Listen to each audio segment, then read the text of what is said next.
Good morning, everyone, and welcome to the Extrema Ratio channel. We have decided to propose a series of episodes with a very streamlined but specific format on the theme of the delicate relations between the United States and China in relation to a new and dangerous world order led by China with Russia, Iran, and others that would like to replace the liberal one born after the Second World War and led by the United States.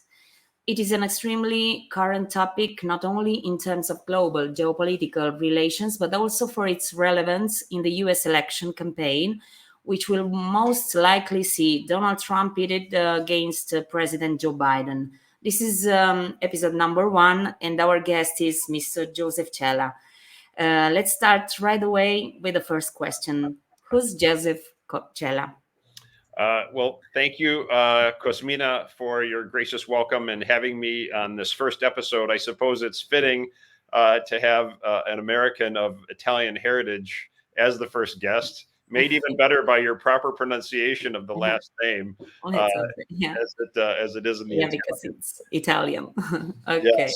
So I am a husband to my wife, Kristen. I'm a father to 7 children. That range in age from 18 to 5, 4 boys and 3 girls.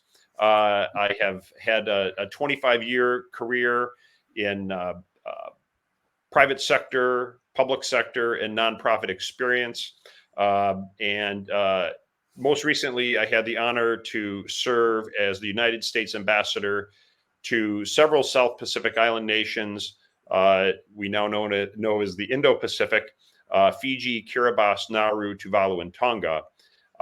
And while there, encountered China and countered China in any number of ways that is manifesting elsewhere in the world, and certainly on our shores in the United States, which I look forward to discussing with you further. I'm a Catholic. I founded the National Catholic Prayer Breakfast here in the United States 20 years ago with some dear friends. It is an annual gathering in Washington, D.C. We have about 2,000 people each year, and have always remained involved in the cause of human rights, whether those persecuted for faith or human rights in Hong Kong or China or in the Middle East. And I will carry on the fight as long as I can fight in all realms, whether it is in the human rights realm or the countering of China realm, however that may manifest itself. Okay. In 1984, President Ronald Reagan opened his election campaign with a mini TV spots entitled Bear in the Woods, to represent the rivalry between the United States and the Soviet Union. The spot said, there is a bear in the woods. For some people, the bear is easy to see. Others don't see it at all. Some say the bear is tamed. Others say it is ferocious and dangerous. For no one can be sure who is it right. Isn't it smart to be as strong as the bear if the bear is there? Well, you served as the U.S. ambassador to the Pacific Islands, Fiji, Kiribati, Nauru, Tonga, and Tuvalu from 2019 to 2021, where China is certainly on the hunt. Based on your experience, is Xi Jinping's China a dragon? As for the Soviets, it was a bear? A great question, Cosmina.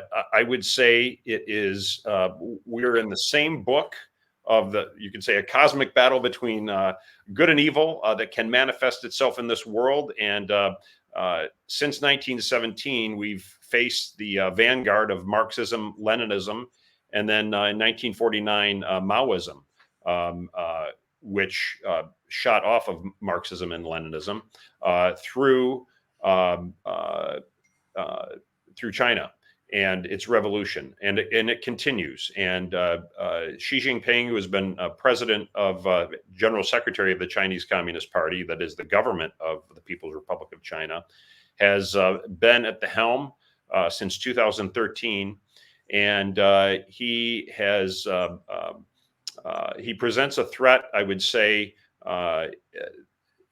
that is greater and far more complex than the Soviet Union presented through its series of premiers and general secretaries did in the first Cold War. We are now in a second Cold War with China, manifested in any number of ways. You touched on it earlier with respect to their insatiable desire to redefine the world order. And again, that manifested itself that I saw in Fiji, and it manifests itself any number of ways every day right here on the shores of the United States. And the fight is being fought. It needs to scale. A retired Navy admiral by the name of Michael Studeman gave a magnum opus speech about a year ago. He was the commander of the Office of Naval Intelligence. And in that speech, he had said that the China problem is more gargantuan than it can be understood or appreciated. And your work, my work, and the work of others really needs to scale to not only track the threat, report on it, but also to counter it. But I would say it is it is a chapter of the same book, but I would say it's a more dangerous and more volatile chapter. How does China present a problem for the national security of the United States and Western countries? Well, you look at any number of ways. 1 year ago, we had the Chinese, the People's Liberation Army spy balloon transit Alaska over sensitive military installations into Canada, and then over more sensitive military installations in the United States before it was finally decided upon to shoot it down off the coast of South Carolina.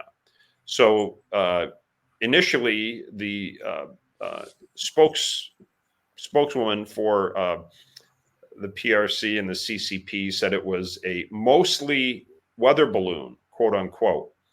But we shouldn't have been fooled. We are no longer fooled. Those who suggested that or thought that, because it was bristling with all sorts of signal intelligence gathering devices, and regrettably, it was quickly ushered off stage in terms of a discussion point.